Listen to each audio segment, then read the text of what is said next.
దేవుని సన్నిధిలో తగ్గించుకుంటూ జీవిస్తూ ఉన్నాము. ఒకవేళ ఎంతవరకు కూడా అలాంటి తగ్గింపు స్వభావము, తగ్గింపు జీవితము, తగ్గింపు ప్రేమ మనం కలిగి ఉండకపోతే, ఈరోజు అలాంటి ప్రేమ నాకు ఉండాలి ప్రభువా, ఉప్పొంగే ప్రేమ నాకు అవసరం లేదు,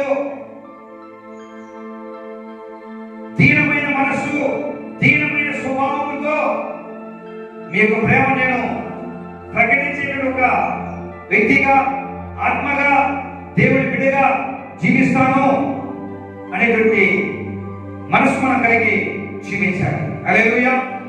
ఏడవదిగా అమర్యాదగా నడవదు. హల్లెలూయా. నిజమైన ప్రేమ, క్రీస్తు ప్రేమ, దేవుని యొక్క ప్రేమ అమర్యాదగా నడవదు. హల్లెలూయా. హల్లెలూయా. మరి క్రీస్తులో ఎక్కడ చూస్తున్నాం ఇలాంటి ప్రేమని? అర్థమవుతుంది మీకు? ఎక్కడ చూస్తున్నాం? యేసుక్రీస్తు వారు ఎక్కడ కానీ ఎవరిని కానీ ఏం చేయలేదు, అమర్యాదగా ఎక్కడ నడుచుకోలేదు. ఒక బందిపోటు దొంగని పట్టుకున్నట్టుగా రాజు దగ్గరికి తీసుకెళ్తున్నారు కదా. ఎక్కడికి తీసుకెళ్ళినా అక్కడంతా కూడా ఆయన మౌనముగా ఉన్నట్టు మనం చూస్తున్నాం. హల్లెలూయా. యేసుక్రీస్తు వారిని ఎక్కడెక్కడ నిలబెట్టి విచారించినప్పుడు ఆయన చాలా మౌనముగా, చాలా మర్యాదగా జవాబు ఇచ్చినట్టు చూస్తూ ఉన్నాం. నీవు దేవుని కుమారుడేనా అన్నప్పుడు ఆయన ఎలాంటి సమాధానం ఇచ్చారు? ఎలాంటి సమాధానం? నీవు అన్నట్టే. అవును, నేను పరిశుద్ధాత్మ పుట్టలేదా? నా ద్వారా ఇలాంటి అద్భుత కార్యాలు, ఆశ్చర్యకాలు జరగలేదా? మనిషిన వారు లేగలేదా? గుడ్డి వారు చూపు పొందలేదా? గుడ్డి వారు నడవలేదా? కాబట్టి నేను దేవునిగా కుమారుణ్ణి అని అక్కడ గట్టిగాను మెల్లగాను కూడా అలాంటి సంభాషణ లేకుండా వీరందరూ చెప్తున్నట్టుగా నీవు దేవుని కుమారుడేనా అన్నప్పుడు చాలా దీనమైనటువంటి స్థితిలో, చాలా తగ్గింపు స్వభావంతో నీవు అన్నట్టే. హల్లెలూయా. ఎంతటి మనస్సు, ఎంతటి ప్రేమ! యేసుక్రీస్తు వారికి ఆకాశం కింద, భూమి మీద సమస్త అధికారము ఇవ్వబడి ఉంది అని పరిశుద్ధ లేఖనం రాస్తుందన్నమాట. సమస్త అధికారం పొందినప్పటికీ కూడా యేసుక్రీస్తు వారిలో ఉన్నటువంటి ఆ యొక్క ప్రేమ ఎక్కడ కానీ అమర్యాదగా నడుచుకోలేదు. ఈరోజు మన జీవితంలో మనము అలాంటి మనస్సు కలిగి జీవిస్తున్నామా?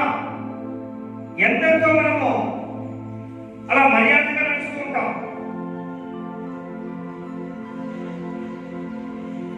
అధికారం దగ్గర మాత్రమే మర్యాద నడుస్తుంటామా? అన్ని చోట్ల మనం మర్యాద నడుస్తూ ఉంటాం కదా. అయితే మనం ఎక్కడైనా జాబు పని చేస్తూ ఉంటే అక్కడ మనకు పెద్దగా ఉన్నటువంటి అధికారి మనల్ని గర్తించి పిలిస్తే మనం ఏం చేస్తాం? సైలెంట్ పోయి నిలబడుకుంటాం. తిట్టినా, ఎంత మనల్ని గర్తించినా, ఎన్ని మాటలు అన్నా కానీ ఒక్క మాట కానీ బదులు మాట్లాడు. కానీ అదే వ్యక్తి ఇంటికి వచ్చి అమ్మ నాన్న ఒక మాట అంటే నోర్మి కదా, చేయను సరసర మనం ఏం చేస్తాం? గద్దించి తండ్రిని కూడా, తోబుట్టుల్ని కూడా మనం ఏం చేస్తాం? గద్దించి మాట్లాడుతూ ఉంటాం. హల్లెలూయా. కాబట్టి ప్రభువును ప్రేమించగలరా? క్రీస్తు ప్రేమ ఇలాంటి ప్రేమట అమర్యాదగా నడుచుకోదు. కాబట్టి రోజు క్రీస్తు బిడ్డలుగా ఉన్నటువంటి మనలో కూడా అమర్యాదగా నడుచుకునేటువంటి మనస్సు మనం కలిగి ఉండకుండా మర్యాదగా నడుచుకునేటువంటి దేవుని యొక్క ప్రేమను మనము కలిగి ఉండాలి అని ప్రార్థించే వాళ్ళని మనం ఉండాలి. 9వది స్వప్రయోజనమును విచారించుకున్నదు. హల్లెలూయా. 9వదిగా సుప్రయోజనమని నిజమైన ప్రేమ, క్రీస్తు ప్రేమ సుప్రయోజనము అంటే సొంత కార్యాన్ని బట్టి విచారణ చేయదు, ఆలోచించదు. యేసు క్రీస్తుల వారు తన యొక్క 33.5 జీవిత కాలంలో ఎక్కడా కానీ సుప్రయోజనాన్ని కోరుకోలేదు. హల్లెలూయా, హల్లెలూయా. ఆయన పుట్టినది మొదలుకొని కల్వారి శిలువలో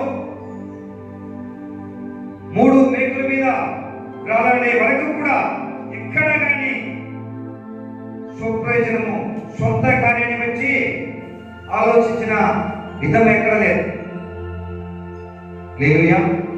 ఒక మాటతో చెప్పాలంటే యేసుక్రీస్తుల వారు ఈ లోకానికి వచ్చినటువంటి అనేకమైన కార్యాల్లో ఒక కార్యాన్ని మనం ఆలోచించినట్లయితే యేసుక్రీస్తుల వారు సేవ చేయించుకుంటకు రాలేదు, సేవ చేతికి వచ్చెను అని రాయబడింది. అంటే ఎక్కడ కానీ సుప్రయోజనాన్ని కోరక అనేకులకు ప్రయోజనకరంగా ఆయన మేలు చేయించు సంచరించుచుండెను. ఈరోజు మన యొక్క సంచారం ఎలా ఉంది? మనలో ఉన్నటువంటి ప్రేమ, క్రీస్తు ప్రేమ ఎంతమందికి మేలు చేసే విధంగా మనల్ని నడిపిస్తూ ఉంది?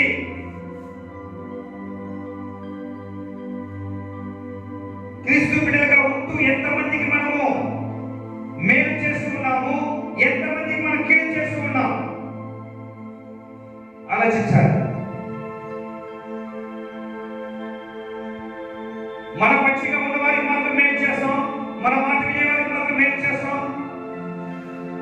మనలో కలిసిపోయే వారికి మనం మేలు చేస్తాం, మనకు గిట్టిన వారిని, మనకు నచ్చిన వారిని, మన మాట వినిన వారిని, మనకు అనుకూలంగా లేని వారిని మనం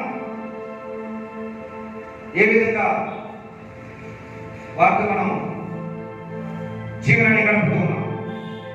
దయచేసి ఇలాంటి విషయాలు మనం ఆలోచించుకోవాలి. మరి నిజమైన క్రీస్తు ప్రేమ నాలో ఉంటే నేను కూడా ఎక్కడ కానీ సుప్రయోజనాన్ని కోరుకోకూడదు.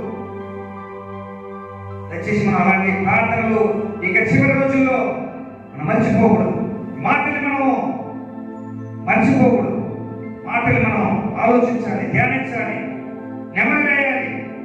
నిజంగానే కడపటి రోజులు మనం ఉన్నట్లయితే ఇలాంటి మాటలకి మనము విలువ ఇవ్వాలి.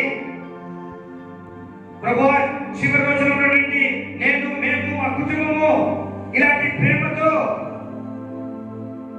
ఉండడానికి మాకు సహాయం చేయండి ప్రభువా.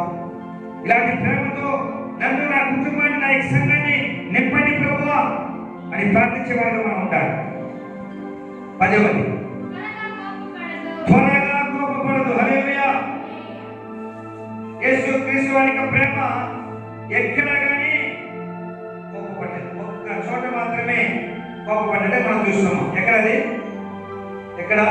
తన ఆలయాన్ని దొంగల గుహగా అక్కడ వ్యాపారాలు చేస్తూ ఉంటే, రూపులు మారుస్తూ ఉంటే అక్కడ యేసుక్రీస్తు వారు కోపపడి నా యొక్క ఇంటిని మీరు దొంగల గుహగా చేస్తున్నారా అని గద్దించినటువంటి మాటను మనం చూస్తున్నాం. హల్లెలూయా. కాబట్టి దేవుని ప్రేమ వల్ల దేవుని బిడ్డగా ఉన్నటువంటి మనకు ఏరాకూడదు, త్వరగా కోపపడే స్వభావం కోపపడకూడదని రాయలేదు కదా. ఏం చేయకూడదు? త్వరగా కోపపడకూడదు. బైబిల్లో కోపపడకూడదు, యేసుక్రీస్తు ప్రేమకి కోపం లేదు అని రాయబడలేదు. కోపపడుడి కానీ పాపము చేయకుడి. కోపపడుడి, నీ కోపము ఉదయము సూర్యోదయంలో నువ్వు కోపిస్తే సూర్యాస్తమయంలో నీ కోపము చల్లారిపోవాలని రాయబడింది. ఒకవేళ అలాంటి మనస్సు మరి ఈ రోజు వరకు మనకు ఉండగా, కొన్ని సంవత్సరాలుగా, కొన్ని దినాలుగా, కొన్ని గంటలుగా మనలో కోపము నివసించి ఉండినట్లయితే మనం ప్రార్థించేవారిగా ఉండాలి. యేసయ్యా, మేము కూడా త్వరగా కోపపడేవారిగా ఉండకూడదు. ఒకవేళ ఇంతకు ముందు నువ్వు కోపపడి పాపం చేసుకున్నా, ప్రభువా ఇక మీద నేను కోపపడ్డా పాపం చేయకూడదు నాయనా. ఒకవేళ ఇంతకు ముందు కోపపడి నీవు అనేక గంటలు, దినాలు, వారాలు, నెలలు, సంవత్సరాలు నీలో కోపం చల్లారిపోయింటే ఈరోజు నువ్వు ప్రార్థన చేయండి. ప్రభువా, నీ రాకడ అతి సమీపంలో ఉంది కాబట్టి నేను కోపపడినా కూడా నీ పాపం చేయకూడదు. నేను కోపపడినా కూడా త్వరగా సమాధాన పడే మనసు నాకు దయచేయనైనా అని ప్రార్థించే వారిలో మనం ఉండాలి. హల్లెలూయా, హల్లెలూయా. ఇలాంటి మనసు మనకి కలిగి ఉండలేదంటే, దేవుని ప్రేమ మనలో లేదంటే అని మనం గుర్తుంచుకోవాలి. 11వది, అపకారమును మనస్సులో ఉంచుకొనదు. హల్లెలూయా. అపకారం ఎప్పుడు చేస్తాం మనం? అపకారం ఎప్పుడు చేస్తాం? మనకి ఎవరైనా అపకారం చేస్తే వారికి మనం అపకారం చేస్తాం. మనకు నచ్చిన వారికి అపకారం చేస్తాం. మన మాట వినని వారికి అపకారం చేస్తాం. నువ్వు నా మాట వినలేదు కదా, నేను చూస్తాను. హల్లెలూయా. నాకు ఈ పని చేయలేదు కదా, నీ పని నేను చూస్తాను. నాకు సమయం వస్తుంది. అక్కడ విషయాలు ఏమి ఉండదు. మాట వినలేదంటే అపకారం చేయడం, చెప్పినట్టు చేయలేదంటే అపకారం చేయడం, మనకి ఇష్టంగా వాళ్ళు నడుచుకోలేదంటే వాళ్ళకి అపకారం చేయడం. కానీ అలాంటి స్వభావం యేసుక్రీస్తు వారిలో ఎప్పుడు కూడా కనబడలేదు. హల్లెలూయా, హల్లెలూయా.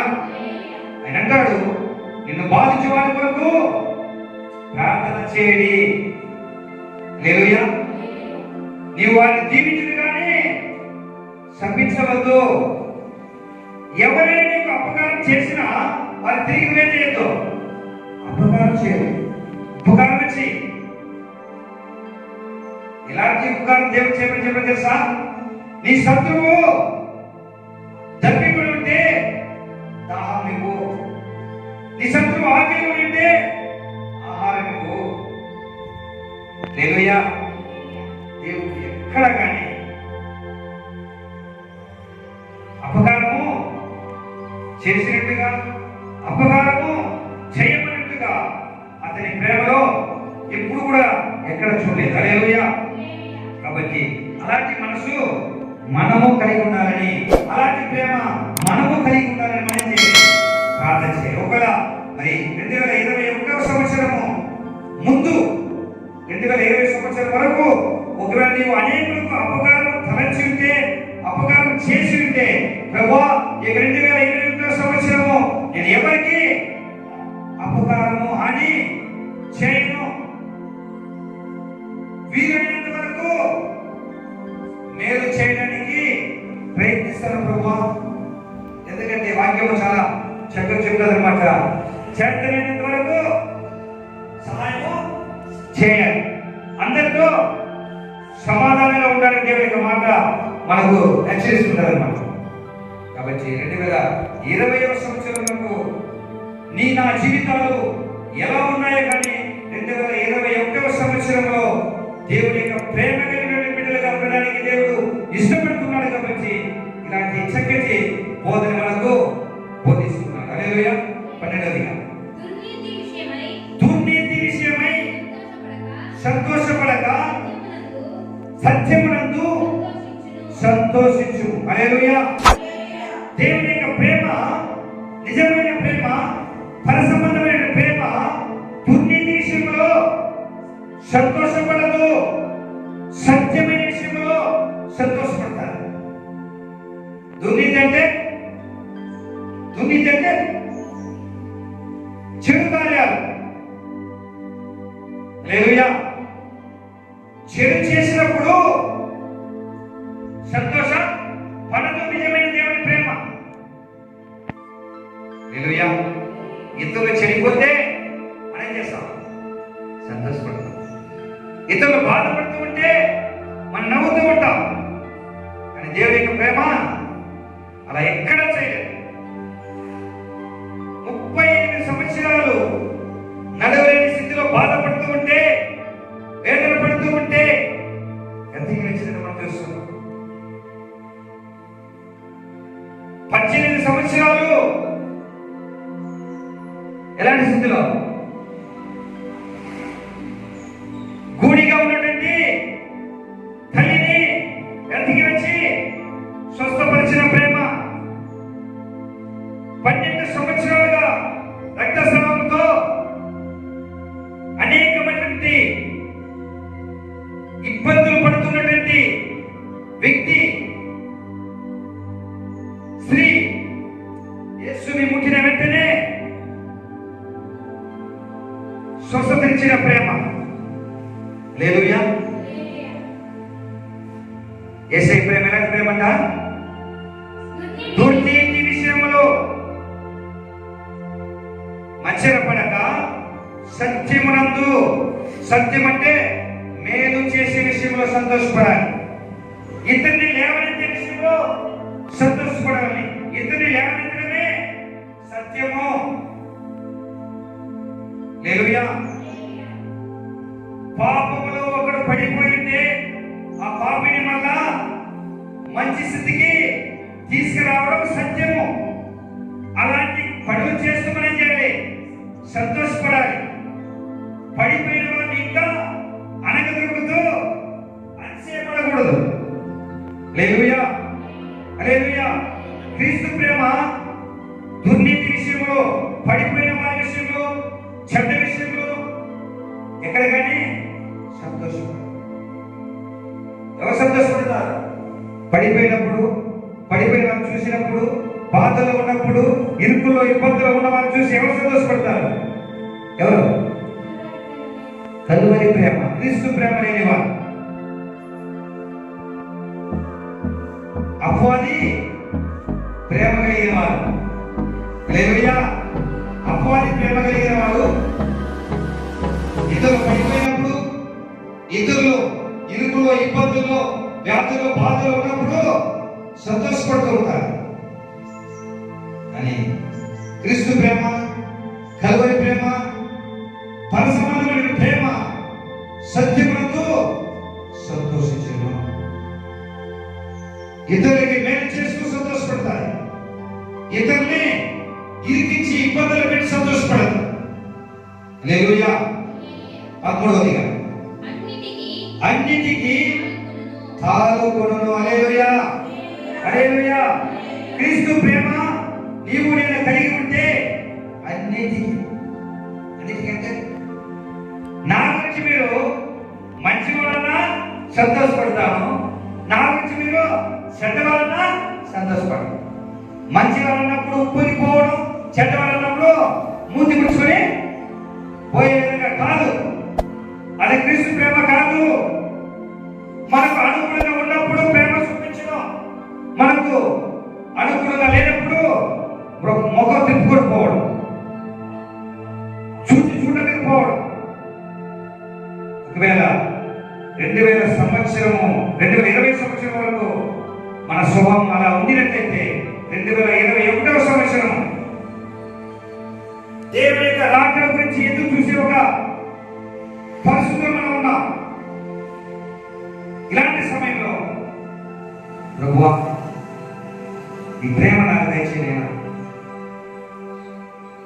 అసత్యమందు సంతోషపడక సత్యమందు సంతోషపడేటువంటి ప్రేమ నాకు దయచేయి. సమస్తాన్ని నాకు మేలైనా కీడైనా ఏదైనా ఏది జరిగినా హల్లెలూయా. యోబు మనకు నిదర్శనం అన్నమాట.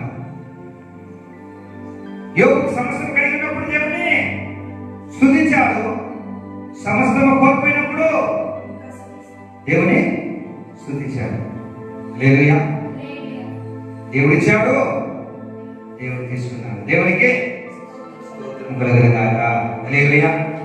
అలాంటి మనసు ఎప్పుడు మనకు వస్తుందంటే దేవుని యొక్క ప్రేమ మనలో ఉన్నప్పుడు, దేవుని యొక్క మనసు మనం కలిగి ఉన్నప్పుడు. దేవుని ప్రేమ మనలో లేదంటే మనల్ని ఎవరు అంటే అది ఒకటే మనం చేస్తాం, తిరిగి రావాలన్నాం. హల్లెలూయా.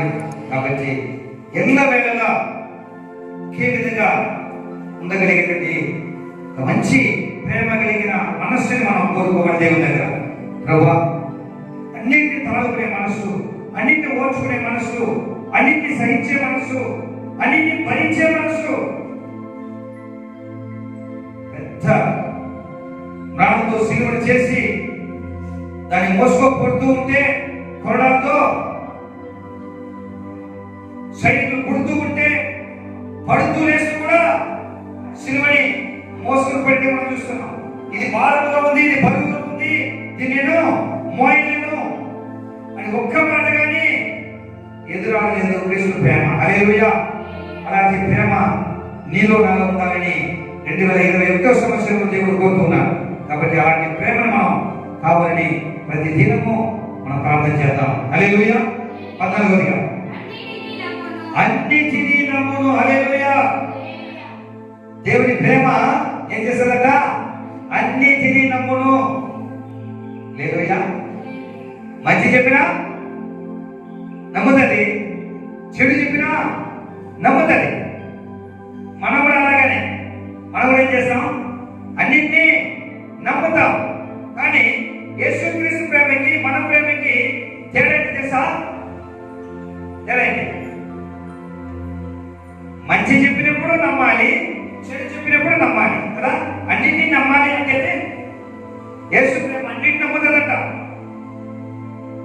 కానీ యేసు ప్రేమకి మన ప్రేమకి తేడా ఏంటంటే, మనకు నచ్చినట్టు చెప్తే మనం చేస్తాం, నమ్ముతాం, సంతోషపడతాం. మనకు నచ్చనిగా మనకు నచ్చక మనకు విరోధంగా చెప్తే, మనకు ఇష్టం కాదని చెప్తే మనం ఏం చేస్తాం? దాన్ని నమ్మి ఏం చేస్తాం? రియాక్షన్, తిరుగుపడతాం. కానీ యేసు ప్రేమలో ఆ తిరుగుబాటు లేదు. హల్లెలూయా. హల్లెలూయా. యేసు ప్రేమ ఏంటంటే సమస్తం నమ్ముతుంది, సమస్తం నమ్మాలి. హల్లెలూయా. హల్లెలూయా. కాబట్టి దేవుని ప్రేమ వల్ల దేవుని ప్రేమకి మనకి తేడా ఏంటంటే, అన్నింటినీ నమ్మాలంటే మనం కూడా అన్నింటినీ నమ్ముతాం. చెడు ఎవరో చెప్తే ఏం చేస్తాం? దాన్ని నమ్ముతాం. మంచి చెప్పినా నమ్ముతాం, మంచిని సంతోషపడతాం, చెడు వింటే కోపపడతాం, అద్వేషిస్తాం. వారి మీద మనకి విరోధము, వారి మీద మనకి చేతు, వారి మీద మనకి వైద్యం కలుగుతాయి. కానీ క్రీస్తు ప్రేమలో అది ఉండదు. హల్లెలూయా. ఏది ఏమైనా దేవుడే చూసుకుంటాడు. మంచి ఏదని చెప్పినా చెడు చెప్పినా ఒకే విధంగా ఉండిపోవాలి అని దేవుడి యొక్క మాట దగ్గర మనకు నేర్పిస్తుంది అన్నమాట. కాబట్టి సమస్తమును నమ్మును,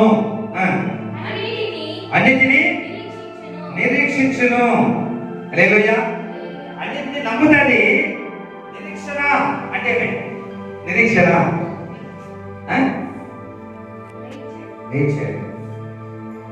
చెప్పాను కదా. చెడు చెప్పినా కూడా మీరే చూసుకోండి. దేవుడు చూసేంత వరకు ఏం చేయాలా? వెయిట్ చేయాలి. హల్లెలూయా. దేవుడు చూసేంత వరకు ఏం చేయాలి? వెయిట్ చేయాలి. మన మీద ఏదైనా కానిది చెప్పినట్లయితే దానికి మనం రియాక్షన్ కాకుండా, కోపపడకుండా, ఆవేశపడకుండా, ఎదురాడకుండా ఏం చేయాలి? వెయిట్ చేయాలి, నిరీక్షించాలి. అది దేవుని ప్రేమ. దేవుని యొక్క ప్రేమ ఉన్న లక్షణాలు. మన ప్రేమ ఉన్న లక్షణాలు అంటే మన గురించి మంచిగా చెప్తే జైలు కొడతాం, మన గురించి విరోధంగా చెప్తే అదే చెప్తాం, ఏం చేస్తాం? హల్లెలూయా, హల్లెలూయా. కాబట్టి దేవుని యొక్క ప్రేమ మనం కలిగి ఉండాలి, అన్నింటిని నమ్మాలి, అన్నింటినీ నిరీక్షించాలి, వేచి ఉండాలి. సత్యమే పలికుంటే దానికి ప్రతిఫలం ఉంటుంది, అసత్యమే పలికుంటే దానికి ప్రతిఫలం వచ్చేంత వరకు మనం వేచి ఉండాలి. మనం వేచి ఉండకపోతే దేవుడు ప్రతిఫలము ఇవ్వడు. అందుకంటాడు, పగ తెచ్చుకుంటా నా పని. నీకు విరోధంగా ఎవరైనా మాట్లాడుకుంటే, నీకు విరోధంగా ఎవరైనా ఏదైనా చేసుకుంటే, నీకు విరోధంగా ఏదైనా అడిగితే నువ్వేం చేయొద్దు, పగ తీర్చుకోవద్దు, వేచి నిరీక్షించు, వేచి ఉండు. పగ తీర్చుకుంటా నా వంతు నా పని అంటాడు యేసయ్య. మనం కూడా అలా ఉండాలంటే యేసయ్య ప్రేమ మన కలిగి ఉంటేనే అలా ఉండగలదు.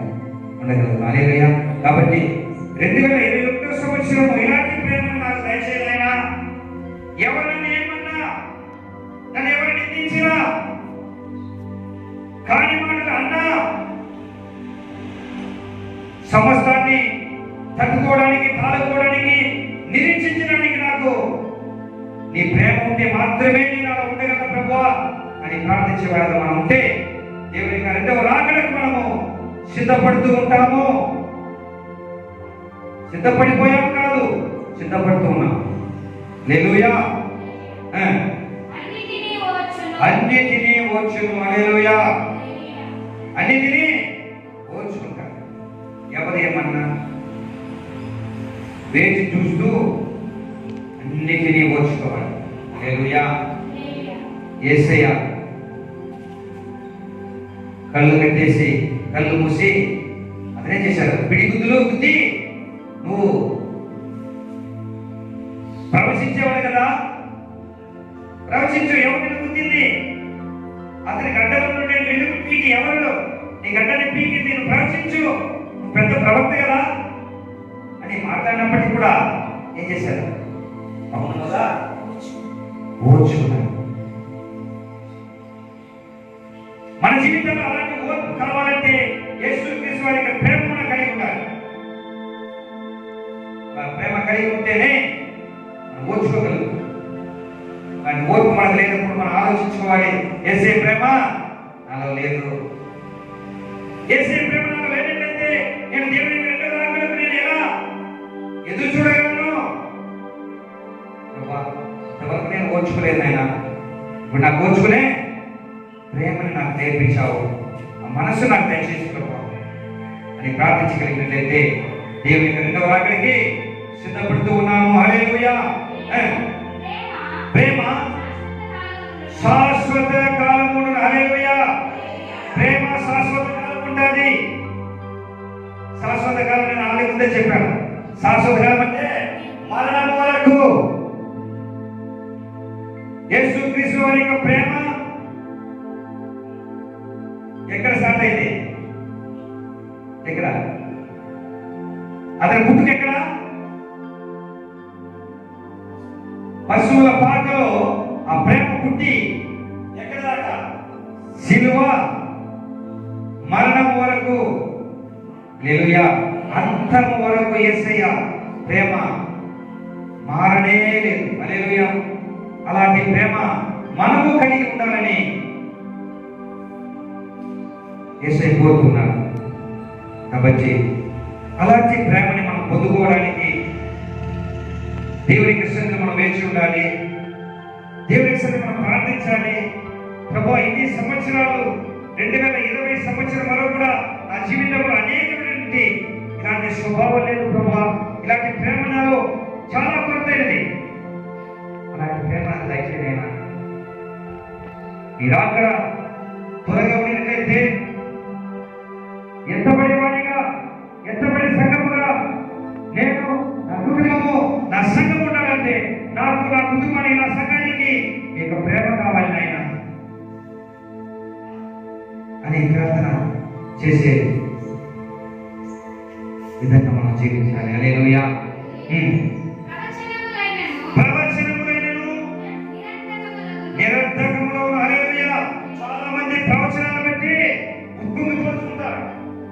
నేను ప్రవచించాను, ఇది జరిగింది, నేను చెప్పాను, ఇది జరిగింది. హల్లెలూయా. ప్రవచనాలు చాలా మంది ఉప్పొంగిపోతుంటారు. నేను ప్రవచించాను, మగబిడ్డ పుట్టింది. నేను ప్రవచించాను, ఇది జరిగింది, అది జరిగింది, గొప్పలు చెప్పుకుంటుంటారు. హల్లెలూయా. కానీ ఇక్కడ దేవుడు చెప్తున్నాడంటే నీ ప్రవచనాలైనా కూడా పోతాయి. ఎక్కడ కనబడవు. అందుకే కదా దేవుడు చెప్పాడు, నీ నామం ఏం చేశాను, అది చేశాను, ఇది చేశాను కదా. గొప్పలు చెప్పుకొని దేవుడి దగ్గర నాకుతో నిలబడితే దేవుడు ఏం చేస్తాడట, నిన్న నేను ఎదుగుతాను. క్రీస్తు ప్రేమ నీలో లేకపోతే నీకు వచ్చే జవాబు కూడా అదే. దేవుడి యొక్క నాకైతే నీకైనా నాకైనా నాలో కూడా దేవుడి యొక్క ప్రేమ, ఇప్పుడు మనం చదివినటువంటి యొక్క ప్రేమ, క్రీస్తు ప్రేమ నాలో లేకపోయినా కానీ నేను ఎన్ని సేవ చేసినా, నా ద్వారా ఎన్ని గొప్ప కార్యాలు జరిగినా అని శూన్యం, అన్ని వ్యర్థము. అందుకే చెప్తున్నాడు, ప్రవచనమైన నిరర్థకమైపోతాయి. భాషలైనను, అది భాషలు, అన్ని భాషలు అంటే దేవుని భూమిలో భాషలు ఏమైపోతాయంట, నిలిచిపోతాయి. అవి కూడా శాశ్వతంగా ఉండదు. విశ్వాసము కూడా ఉండదు, ప్రవచనం కూడా, భాష కూడా ఉండదు, ఇంకా జ్ఞానం కూడా ఉండదు.